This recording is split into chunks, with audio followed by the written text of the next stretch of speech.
Good morning. आज मैं आपको मुग़ल चित्रकला का शाहजहाँ कालीन चित्रकला पढ़ाने जा रही हूँ। इससे पूर्व मैंने आपको अकबर व जहांगीर कालीन चित्रकला के बारे में बताया था। मुग़ल चित्रकला सदैव शहंशाह की रुचियों व मनोवृत्तियों के अनुसार चली। जैसी जिस बादशाह की पसंद वैसे ही चित्रकारों ने चित्र बनाए। अकबर के बाद जहांगीर काल में जहांगीर की रुचि के अनुसार चित्र बने और शाहजहाँ काल में मुग़ल चित्रकला बिल्कुल नए रूप में हमारे सामने आती है। अब चित्र में मुग़ल वैभव एवं शान शौकत अधिक उजागर होकर सामने आए। शाहजहाँ के लिए कहा जाता है कि उसकी रुचि वास्तुकला में अधिक होने के कारण चित्रकला का कार्य उस समय उतनी तेजी से नहीं हुआ जैसा जहांगीर के समय में होता था। लेकिन कलाविद राय कृष्ण के अनुसार इस समय चित्रकारों की संख्या बढ़ गई थी और चित्रों की लिखाई, खुदाई, रंगमेजी उच्च किस्म की होने लगी थी, जिसमें तकनीकी अभ्यास हद दर्जे का हो चुका था। यूं तो सर टॉमस रो ने जब बालक शाहजहाँ को उपहार में घड़ी भेंट की थी तो उसने उस समय यह प्रतिक्रिया यह कहकर दी थी, यदि इसके स्थान पर आप मुझे एक नवनिर्मित तैल चित्र भेंट करते तो मुझे अधिक प्रसन्नता होती। उनका पुत्र दारा शिकोह भी प्रारंभ से ही चित्र प्रेमी, कवि व संस्कृत का विद्वान था। यदि शाहजहाँ की चित्रों के प्रति रुचि कम होती तो दारा शिकोह भी चित्रों के प्रति विशेष आकर्षित ना हुआ होता। ऐसा इसलिए भी कहा जाता है क्योंकि शाहजहाँ ने बहुत सारे वास्तु भवनों का निर्माण कराया जो कि उसके काल में अत्यंत प्रसिद्ध हुए और उसका वास्तु के प्रति अधिक रुचि थी, इसलिए इस प्रकार की बातें कही जा सकती है। लेकिन ऐसा नहीं था, उनके समय में चित्र भी उतने ही वैभवपूर्ण तरीके से बने। शाहजहाँ भी अपने पिता के समान पोथी खाने में बैठकर पुस्तकों में टिप्पणियाँ लिखा करता था। मुमताज़ के प्रेम ने उन्हें भवन निर्माण की ओर प्रेरित किया तथा चित्रकारी वाली उनकी रुचि भवनों में बने पत्थरों के कलात्मक जोड़ व मोजाइक एवं बेल बूटों में उभर कर सामने आई है। 1657 ईस्वी की चित्रित प्रति शाहनामा शाहजहाँ कालीन सर्वोत्तम कृतियों में से एक मानी जाती है। गोवर्धन, मोहम्मद नासिर, समरकंदी, विचित्र, चित्रमन, हुनार, अनूप व बालचंद आदि उनके दरबारी चित्रकारों में प्रमुख रहे।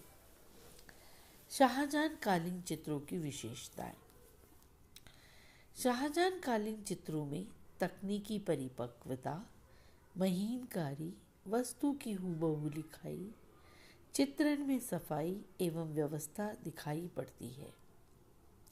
तृतीय आयाम को उभारने में यानी जो गोलाई होती है उसको उभारने में चित्रकार अब सिद्धहस्त हो गए थे, यानी बहुत सुंदर पर्दाज का प्रयोग अब चित्रकार करने लगे थे। गोलाई व छाया प्रकाश आकृतियों तथा वस्त्रों में उभर कर सामने आया है। स्त्रियों के चित्र भी अब बहुतायत में मिले हैं।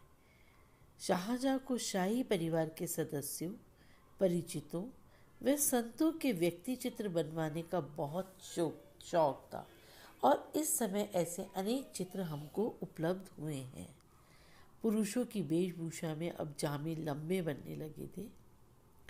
लंबे जामों का पटके का बॉर्डर चौड़ा व अलंकृत बनने लगा था। पगड़ी अब एक अलग तरीके की बनने लगी थी जो प्राय छज्जेदार हो गई थी। धारीदार लंबे पजामे बने हैं। स्त्रियों की पेशबाज भी लंबी तथा ज़्यादा फहरान वाली बनने लगी थी। रंगों में अब एक सॉफ्टनेस आ गई है। रंगों में मीनापन, सूफियानापन दोनों दिखाई देने लगे हैं। भारतीय प्रभाव अधिक उजागर होकर सामने आया है। अब मिश्रित रंगों की छाया प्रकाश वाली व्यवस्था चित्रों में देखने को मिलती है। स्वर्ण का प्रयोग भी हमें चित्रों में बहुत अधिक दिखाई देने लगा था। शाह कलम वाले चित्र भी फैशन में आने लगे थे। शाह कलम कहते हैं जिसमें एक ही कलर से, यानी जैसे ब्लैक लिया है या जैसे ब्राउन लिया है, उसी से संपूर्ण चित्र को बना देना और उसी रंग से सारी शेड्स को लगाना। इस कलम के चित्रों में सब सच्ची टिपाई से पहले लिखाई के ऊपर फिटकरी मिले अंडे या सरेस का एक हल्का अस्तर दे दिया जाता था। शाही की सच्ची टिपाई के बाद उसी से तैयारी भी दिखाते थे। बालों को भी काली शाही की रेखाओं से ही दिखाया जाता था।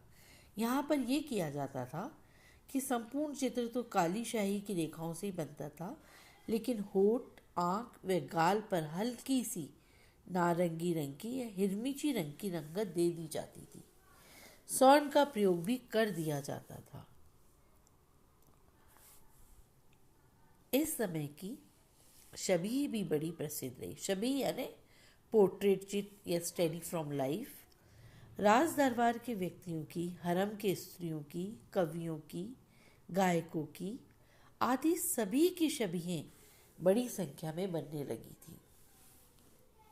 शाहनामा, बादशाह नामा की प्रतियां, यवन सुंदरियों के चित्र, रंग महल व विलासिता के चित्र, संतों के चित्र, दरबार के चित्र, यात्राओं के चित्र इस समय के चित्रकारों को बड़े प्रिय थे।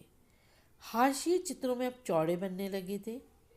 हाशिए यानी बॉर्डर, तथा उनमें आकृतियां भी सज धज के आने लगी थी। यानी बॉर्डर जो बनते थे वही एक छोटे मोटे चित्र होने लगे थे। बयाज यानी बुक कवर भी आकर्षण युक्त बनाए जाने लगे थे। इस प्रकार जो चित्रगत विशेषताएं जहांगीर ने तय की थी वह अब बढ़ चढ़कर दरबारी दबदबे के साथ अधिक उजागर होने लगी। शाहजहां के पश्चात मुगल चित्रकला का पतन होने लगा था। दारा, औरंगजेब, शुजा व मुराद, ये जो शाहजहां के चारों पुत्र थे, ये गद्दी के लिए इनमें हृदय विदारक युद्ध हुए और ये चारों केवल इसी में लगे रहे। इन सब पर विजय पाकर औरंगजेब मुगल सल्तनत की गद्दी पर विराजमान हुए। औरंगजेब पक्के मुसलमान थे जिन्हें चित्रकला से सख्त नफरत थी। इस प्रकार मुगल चित्रकला मुगल सल्तनत के साथ उदित हुई और ढलते मुगल सल्तनत के साथ ढल गई। ऐसी ढली कि फिर उसका सुबह नहीं हो पाई और ये धीरे धीरे मृत प्राय हो गई, समाप्त हो गई। अगले अध्याय में हम सामान्य मुगल विशेषताओं के साथ मुगल कालीन चित्रकला का समाप्त करेंगे। धन्यवाद।